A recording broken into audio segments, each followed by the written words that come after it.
Meu nome é Thiago Teodoro, sou aluno do segundo período do curso de Direito e a nossa equipe estará expondo sobre prescrição. Primeiramente, vale se pontuar que o nascimento da pretensão ao titular nasce com a violação de um direito, e isso está relacionado com o direito subjetivo, que é o direito de exigir à outra parte uma pretensão, ou seja, uma obrigação. Então, a perda da pretensão do titular de um direito que não exerceu ocorre quando ele não o exerce em tempo hábil, ou seja, dentro de um determinado lapso temporal. De acordo com o artigo 191 do Código Civil, a renúncia da prescrição ocorre de forma expressa ou tácita, valendo-se somente se não houver prejuízos a terceiros. De acordo com o artigo 192 do Código Civil, a alteração da prescrição não pode ocorrer por acordo das partes, ou seja, não pode haver criação de uma cláusula compromissória que a altere. E por fim, a alegação da prescrição, de acordo com o artigo 193, pode ocorrer em qualquer grau de jurisdição. O cidadão possui um prazo para buscar seu direito, que é chamado prazo prescricional, ou seja, é a extinção de uma ação ajuizável em virtude da inerência de seu titular durante certo lapso de tempo, na ausência de causas preclusivas de seu curso. No artigo 206 do Código Civil, existem diversos prazos relacionados a situações específicas, que variam de 1 a 5 anos. Primeiro, segurado e segurador, 1 ano. Segundo, alimentado requerer pensão alimentícia atrasada do alimentante, 2 anos. Terceiro, requerer indenização civil ao causador de dano, 3 anos. Quarto, tutelado requerer indenização do tutor, 4 anos a partir da aprovação das contas. 5. Profissional liberal, advogados, contadores e professores, requerer o pagamento dos honorários aos clientes, 5 anos, contando a partir da conclusão do serviço e fim dos contratos ou mandato. Hipóteses que não estiverem nessa lista cairão na regra geral de 10 anos, que informa o artigo 205 do Código Civil. Meu nome é Yuri. Eu falarei a respeito das causas que impedem ou suspendem a prescrição. Artigo 197 a 201 do Código Civil.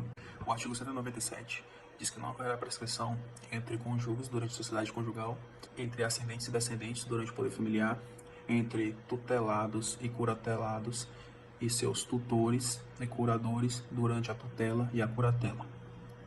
O artigo 198 diz que não ocorrerá prescrição contra incapazes, aludidos no artigo 3 do Código Civil, que seria aqueles menores de 16 anos, contra ausentes no país a serviço público e contra servidores das Forças Armadas em período de guerra. Esse artigo representa bem a preservação da prescrição aos indivíduos que ausentes fisicamente. O artigo 199 diz que não ocorrerá prescrição pendendo a suspensão, não estando vencido o prazo e pendendo a ação de evicção, que seria ato prescritivo de uma terceira pessoa. Esse artigo ressalta bem a objetividade, onde a lei impede a prescrição. O artigo 200 diz que, quando a ação se originar de fato que deva ser apurado em juízo criminal, não ocorrerá a prescrição antes da sentença definitiva. Esse artigo gira em torno do exemplo. O motorista atropela e mata um ciclista. O motorista será julgado na esfera criminal, responder em liberdade, e na esfera civil, indenizar os familiares. No entanto, seria impossível indenizar os familiares caso não se tenha certeza absoluta de que o crime fora cometido pelo motorista. Por isso, o artigo 200 ressalta que é suspensa a prescrição caso o fato jurídico não tenha sido devidamente concluído na esfera criminal. Por fim, o artigo 201 diz: suspensa a prescrição em favor de um dos credores solidários, só aproveitam os outros se a obrigação for indivisível. Vamos supor que 2 credores solidários tenham que receber de um devedor R$550 mil. Um dos credores viaja para fora do país a serviço público. Logo, ele é isento do ato de prescrição. No entanto, o outro credor não recebe tal benefício, uma vez que o valor de R$50 mil é uma obrigação divisível. Caso excepcional seria que se o devedor tivesse que devolver um veículo, seria uma obrigação indivisível. Logo, a condição especial dada a um dos credores que estava fora do país seria atribuído ao outro credor.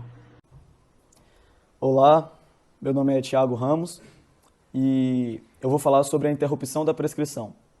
Bom, interrupção da prescrição é quando ocorre o bloqueio na fluência do tempo e esse tempo que já foi contabilizado, ele é zerado e volta desde o começo. Esse bloqueio, ele é causado por uma força já prevista em lei e a interrupção, ela tem como finalidade eliminar todos aqueles fatos que foram contados até a data da interrupção. Meu nome é Fernanda e eu vou falar sobre prescrição intercorrente. A prescrição intercorrente é a perda do direito de ação no curso do processo, em razão da inércia do autor da ação que não praticou os atos necessários para seu prosseguimento e deixou a ação paralisada por tempo superior ao máximo previsto em lei. A prescrição intercorrente vem no novo Código de Processo Civil de 2015. O NCPC se mantém omisso quando a possibilidade de prescrição intercorrente no curso de um processo de conhecimento. A hipótese de sua aplicação na parte que dispõe a suspensão e extinção de execução, não obstante a omissão da prescrição intercorrente no novo CPC, no que tange ao processo de conhecimento, ainda assim é possível sua aplicação nesta fase processual, aplicando-se os prazos constantes no direito material. Meu nome é Vinícius Jorge e eu vou explicar as diferenças entre prescrição e decadência. A prescrição ocorre quando se extingue o direito à pretensão para reparar determinado direito que foi violado, por não tê-lo feito dentro de determinado período de tempo. Assim, não é possível reivindicar algo de outra pessoa por meio de processo jurídico, já que já haveria passado o prazo. Diferentemente da prescrição, na decadência ocorre a perda de um direito material, decorrente da falta de uso desse direito. Ou seja, o indivíduo deve utilizar do direito que lhe foi concedido até determinado prazo. Caso ultrapasse esse prazo, ele perde o próprio direito. Meu nome é Vinícius Gabriel e eu vou citar um exemplo de quando ocorre a prescrição.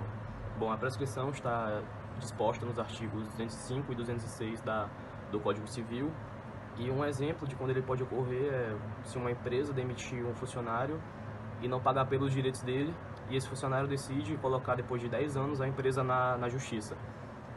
Dessa forma, o juiz vai negar o pedido do funcionário porque já atingiu o prazo prescricional. Contudo, se a empresa decidir pagar a dívida que ela tem com o funcionário e se arrepender depois, ela não pode requisitar o dinheiro de volta porque o direito material do funcionário ainda é válido.